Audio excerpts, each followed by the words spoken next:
तृतीय स्कंदः अथैकादशोऽध्यायः 11th chapter श्लोका 1 मैत्रेय उवाच मैत्रेय उवाच शरवः सद्विशेषाणाम् अनेको संयुतः सदा शरमः सद्विशेषाणाम् अनेको संयुतः सदा शरमः सद्विशेषाणाम् अनेको संयुतः सदा परमाणुः स विज्ञेयः नृणाम् ऐक्यभ्रमो यतः परमाणुस्य विज्ञेयः नृणामैक्यप्रमोयतः परमाणुस्य विज्ञेयः नृणाम् ऐक्यप्रमोयतः मैत्रेय उवाच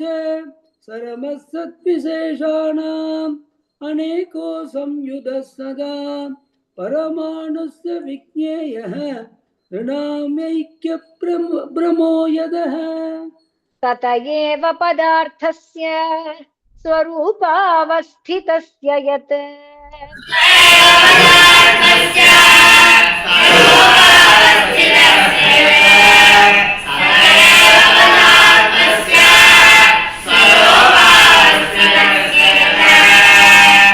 कैवल्यं परममहान् अविशेषो निरन्तरः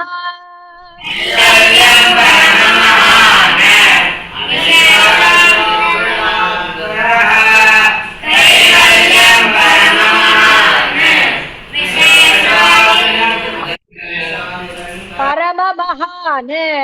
अविशेषो निरन्तरः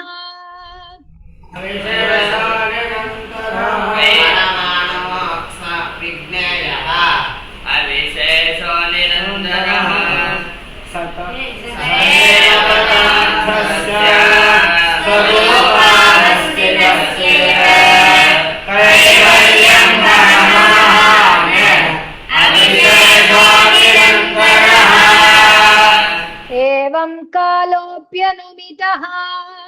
सौक्ष्ये स्थौल्ये च सप्तम एवं कालोऽप्यनुमितः सौक्ष्ये स्थौल्ये च सप्तम एवं कालोऽप्यनुमितः सौक्ष्म्ये स्थौल्ये च सप्तम संस्थानभुक्त्या भगवान् अव्यक्तो व्यक्तभुग्विभुः संस्थानभुक्त्या भगवान् अव्यक्तो व्यक्तभुग्विभुः संस्थानभुक्त्या भगवान् अव्यक्तो व्यक्तभुग्विभुः एवं कालोऽप्यनुमितः सौक्ष्म्ये स्थौल्ये च सप्तम संस्थानभुक्त्या भगवान् अव्यक्तो व्यक्तभुग्विभुः सकालः परमाणुर्वै यो भुङ्क्ते परमाणुताम्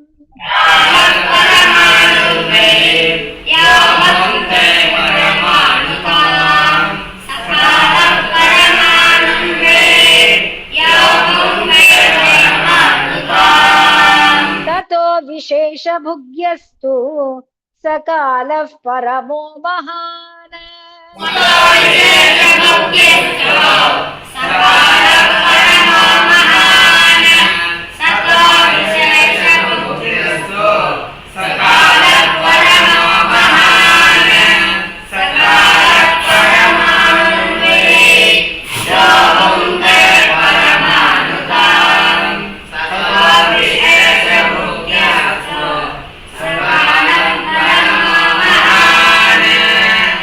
अनुर्द्वै परमाणु स्यात् रसरेणुस्त्रयः स्मृतः अनुर्द्वौ परमाणु स्यात् रसरेणुस्त्रयस्मृतः अनुर्द्वौ परमान् स्यात् त्रसनेनुस्त्रयस्मृतः जालार्करश्म्यवगतः खमेवानुपतन्नगात् जालार्करस्य मगधः खमेवानुपदन्नगाद जालार्करश्म्यवगधः ककेमा कमेवानुपदन्नगाद अनुर्ध्वौ परमान्यास्याद परमाणु स्यात् परमाणु स्याद अनुर्ध्वौ परमाणु स्याद रसरेणुस्त्रयस्मृतः आलार्करश्मवगधः कमेवानुपदन्नगाद रसरेणुत्रिकं भुङ्क्ते यः कालः सत्रुटिः स्मृतः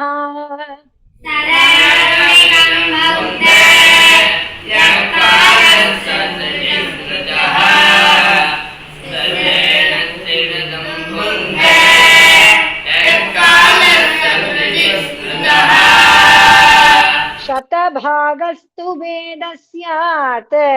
तैस्त्रिभिस्तु लवः स्मृतः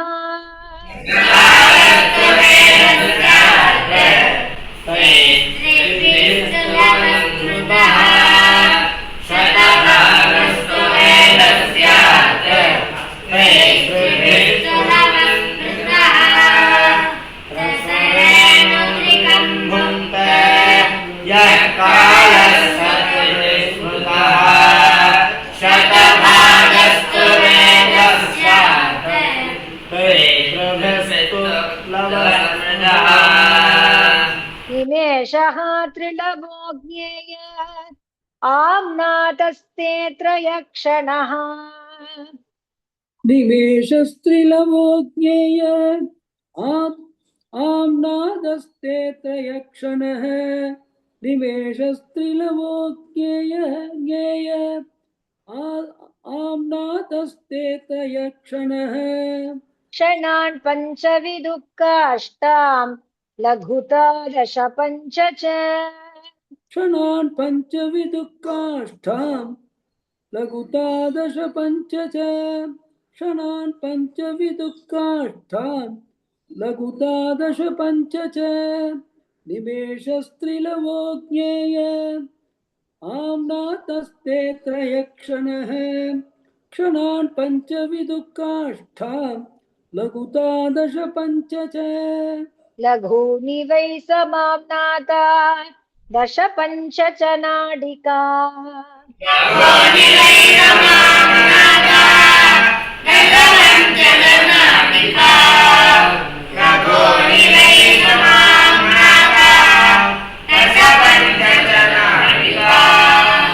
ते द्वे मुहूर्तः प्रहरः षड्यामः सप्तवाड्रिणाम्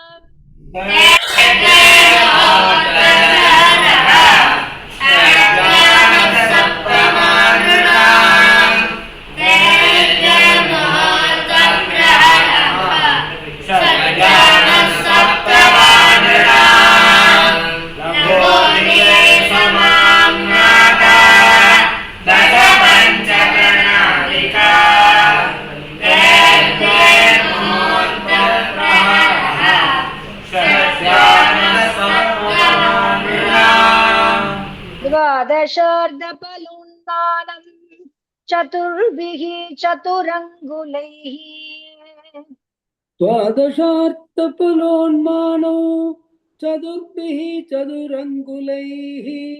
द्वादशार्धपलोन्मानो चतुर्भिः चतुरङ्गुलैः स्वर्णमाशीकृतच्छिद्रम् यावत् पृष्ठजलप्लुतम् स्वर्णमाशैकृतच्छिद्रम् यावत् प्रस्थजलप्लुतम् स्वर्णमाशैकृतच्छिद्रम्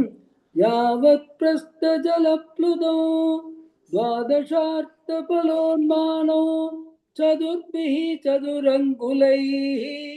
स्वर्णमाशैकृतच्छिद्रम् यावत् प्रस्थजलप्लुतम् यामाश्चत्वारश्चत्वारः मर्त्यानामहनि उभे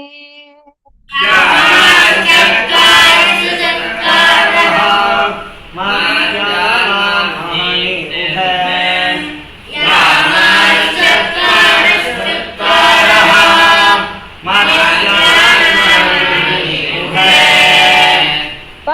कृष्णः पञ्चदशाहानि शुक्लकृष्णश्च मानद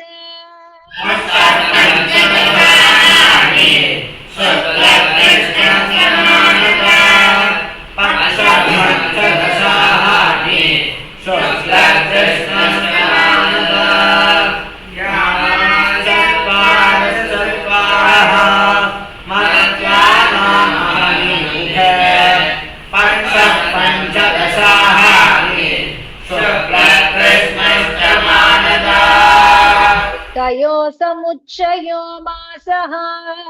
पितॄणां तदहर्निशम् तयो समुच्चयो मासः पितॄणां तदहर्निशौ तयो समुच्चयो मासः पितॄणां तदहर्निशौ द्वौ तावृतुः षडयनं दक्षिणं च उत्तरं दिवि द्यौतावृतुषडयनौ दक्षिणं च उत्तरं दिवि तौदावृतुषडयनं दक्षिणं च उत्तरं दिवि तयो समुच्चयो मासः पितॄणां तदहर्निशौ द्यौतावृतुषडयनं दक्षिणं च उत्तरं दिवि अयने चाहनी प्राहुः वत्सरो द्वादश स्मृतः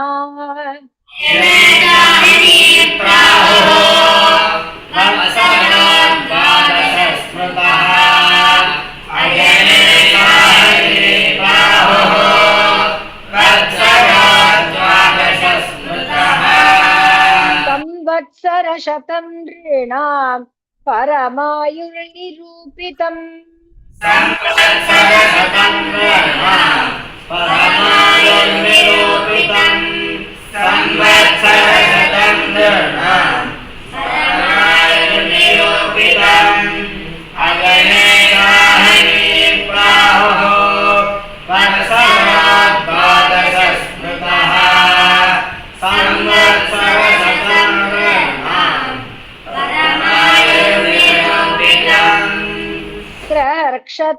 क्षताराजक्रस्थः परमान्वादिना जगत् मृगक्षदारा च कर्कस्तः परमान्वादिना जगदे मृगक्षदारा चक्रस्तः परमान्वादिना जगदे संवत्सरावसानेन पर्येत्य निमिषो विभुः संवत्सरावसानेन पर्येत्य निमिषो विभुः संवत्सरावसानेन पर्येत्य निमिषो विभुः मृगक्षदारा चक्रस्तः परमान्वादिना जगदे संवत्सरावसानेन पर्येत्य निमिषो विभुः संवत्सरः परिवत्सर इडावत्सर एव च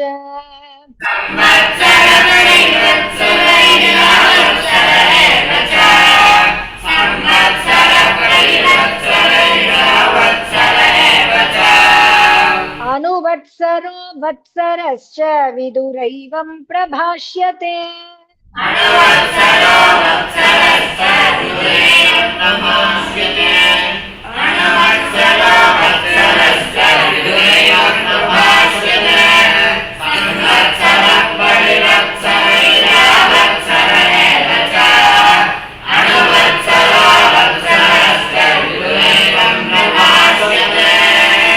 यस्सृज्य शक्तिमुरुधो श्वसयन् स्वशक्त्या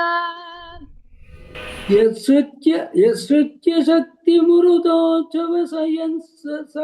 श्वसयन् स्वशक्त्या यस्सृज्य शक्तिमुरुधो श्वसयन् स्वशक्त्या यस्सृज्य शक्तिमुरुदो श्वसयन् स्वशक्त्या श्वसयन् स्वशक्त्या श्वसयन् चेन्द् श्वसयन् स्वशक्त्या श्वसयन् स्वशक्त्या यस्वित्य शक्तिमुरुदोच्यवसयन् स्वशक्त्या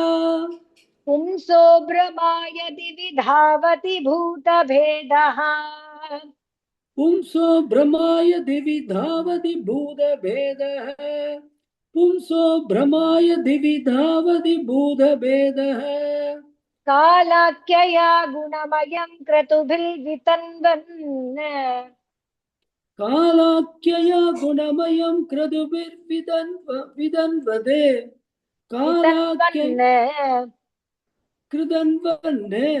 कालाख्यया गुणमयं क्रतुभिर्विदन्वन्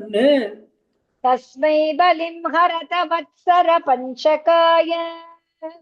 तस्मै बलिं मरदवत्सर पञ्चकाय तस्मै बलिं मरदवत्सर पञ्चकाय यस्रुत्य शक्तिमुरुदोच्यवसयन् स्वशाक्त्या शक्त्या पुंसो प्रमायति विधावति भूतभेदः कालाख्यया गुणमयं क्रतुभिर्विदन्वम् तस्मै बलिं मरदवत्सर पञ्चकाय श्रीहरये नमः श्रीहरये नमः गोपिका जीवनस्मरणौ गोविंद गोविंद प्रेमिके सद्गुरु महाराज की जय நாளைக்கு பார்க்கலாம் ராதேஷ். ஓ